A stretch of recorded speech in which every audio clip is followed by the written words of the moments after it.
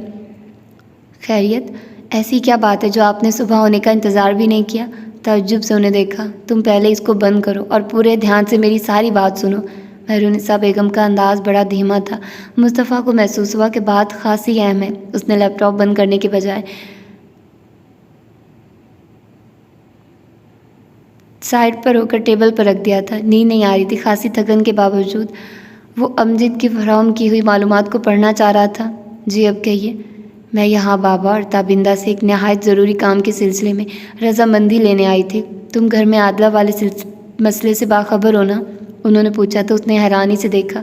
کل رات جو بھی ہوا، اس حد تک تو باخبر ہی ہوں، مزید کچھ پتہ نہیں۔ رات جو بھی ہوا اور تمہیں جو بھی بتایا وہ تو تصویر کا ایک ہی رخ تھا۔ تصویر کا دوسرا رخ تو یہ ہے کہ عادلہ ایک شکی، بد مزاج اور جھگڑالو عورت ہے جس نے عباس کی زندگی شہوار کے نام کے طعنے دے دے کر عذاب بنا رکھی ہے۔ انہوں نے لمبی چوڑی تمہید کی بجائے براہ راست بات کی۔ جی، مصطفیٰ کا منہ کھلے کا کھلا رہ گیا۔ وہ تو سمجھ رہا تھا کہ عادلہ کی شکوک سے متعلق شہوار نے صرف اس سے ہی ڈسکس کیا، مگر یہاں تو ماں جی بھی باخبر تھی۔ کیا مطلب؟ آپ کو یہ سب کس نے کہا؟ تمہیں تو کسی بات کا ہی علم نہیں، مگر شروع میں ہماری مرضی عباس اور شہوار کا رشتہ طے کرنے کی تھی، مگر عباس راضی نہ ہوا اور عادلہ بیاہ کر آ گئی۔ پھر نہ جانے اسے کس طرح اس بات کی بھنک پڑ گئی، اس نے دونوں پر شک کرنا شروع کر دیا۔ شہوار نے مجھے کبھی نہیں کہا، مگر عادلہ کی باتیں ہی ایسی گھٹیا تھی کہ مجھے خود بخود پتہ چلتا گیا۔ پھر اس نے اپنی بہن کے رشتے کے لیے کہا، تم نے انکار کر دیا۔ بیچاری کی جان اور مصیبت میں گر گئی۔ وہ سمجھتے کہ ہم تمہارا اور شہوار کا رشتہ طے کرنا چاہتے ہیں، اس لیے انکار کر دیا۔ عادلہ نے عباس کا ذہنی و روحانی سکون برباد کر دیا۔ اس بات کے طعنے دے دے کر عباس بڑا عرصہ سب سے چھپاتا رہا ہے۔ کچھ عرصہ پہلے مجھے بیوی کی باتیں بتائی، اب تو حد ہی کر دی ہے۔ عادلہ نے شہوار کو بنیاد بنا کر علیحدہ گھر کا مطالبہ کر رہی ہے۔ انہوں نے مختصراً سارا قصہ بیان کر ڈالا۔ عادلہ اور اس کے علیحدہ گھر کی ڈیمانڈ کے متعلق تو تمہارے بابا ہی فیصلہ کریں گے، مگر ایک فیصلہ ہم نے بہت سوچ سمجھ کر لیا ہے۔ یوں سمجھ لو ہمارے دل کی خواہش ہے. ابا جی اور تابندہ سے بات کر کے تم سے بات کرنے آئی ہوں. ایسی کیا خاص بات ہے؟ راستے میں تم نے ابھی شادی نہ کرنے سے متعلق جو بھی خیالات ظاہر کیے وہ ایک طرف، مگر ہمارا مشترکہ فیصلہ ہے کہ ہم تمہارا شہوار کے ساتھ اب باقاعدہ رشتہ طے کر دیں. کیا؟ وہ ایک دم حیرت زدہ رہ گیا تھا. شہوار سے متعلق اپنا نام وہ کہیں بار پہلے بھی سن چکا تھا مگر کبھی سیریس نہیں لیا تھا. اب یہ ایک دم فائنل، فیصلہ کن انداز. بے شک شہوار میں کوئی کمی نہیں تھی، وہ کسی کا بھی آئیڈیل ہو سکتی تھی، مگر اس کی ذات کی تمام تر خوبیوں کو جاننے کے باوجود اس نے اس کے متعلق اس انداز میں کبھی سوچا ہی نہ تھا. تابندہ بہت خوش ہے. اس نے فوراً حامی بھر لی ہے، مگر ساتھ کہہ بھی دیا ہے کہ مصطفیٰ اور شہوار سے پوچھ کر ہی فائنل جواب ہوگا. وہ شہوار سے پوچھ لے، اس سے پہلے میں تم سے رضامندی چاہتی ہوں. اب ہم اس فیصلے کو مزید نہیں لٹکانا چاہتے، جلد از جلد کوئی حتمی فیصلہ چاہتے ہیں تاکہ عادلہ اور عباس کی زندگی میں ناخوشگواریت کی فضا ختم ہو. تمہیں کوئی اعتراض تو نہیں؟ کچھ توقف کے بعد انہوں نے پوچھا. بظاہر شہوار کے لیے کوئی اعتراض نہیں ہونا چاہیے کہ ایسی لڑکیاں کسی بھی انسان کا آئیڈیل ہو سکتی ہیں، مگر آپ کو بتا چکا ہوں ابھی میں شادی سے متعلق سوچنا نہیں چاہتا.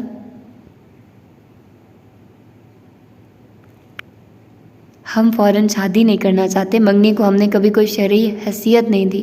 تمہارے بابا کا خیال ہے کہ ہم نکاح کر لیتے ہیں. جب تم راضی ہو اور شادی کی ضرورت محسوس کرو گی تو وہ بھی ایجوکیشن کمپلیٹ کر کے اپنی زندگی میں سنبھل چکی ہوگی، سیٹل ہو چکی ہوگی.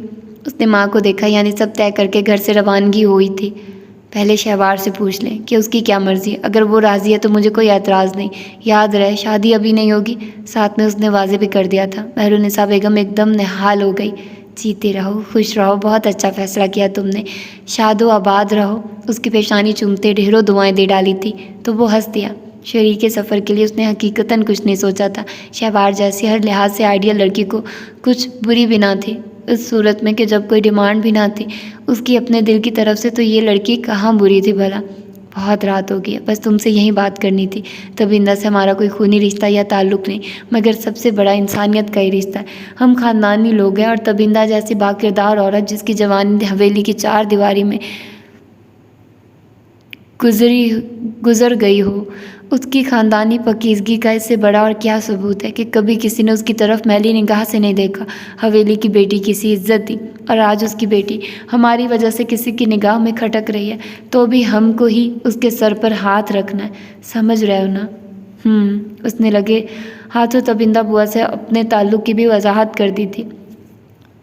آرام کرو، اب بہت رات بیت گئی ہے. وہ اس کے کندھے پر ہاتھ رکھ کر تھپ تھپاتے باہر نکل گئی تو مصطفیٰ نے پرسوچ نگاہوں سے وال کلاک کو دیکھتے ہوئے بستر پر اپنی ٹانگیں سیدھی کی تھی.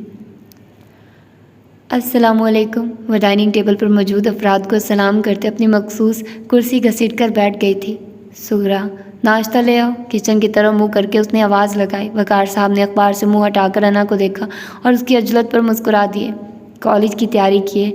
وہ اب ناشتے کی منتظر تھی. ناشتے کی ٹیبل پر اس وقت سبھی تھے سوائے روشی کے. یہ لوگ گرما گرم پراٹھے، روشی اس کے سامنے پراٹھے کے ساتھ انڈا اور دودھ کا گلاس رکھ رہی تھی. اس وقت سغرا کے ساتھ وہ کچن میں تھی.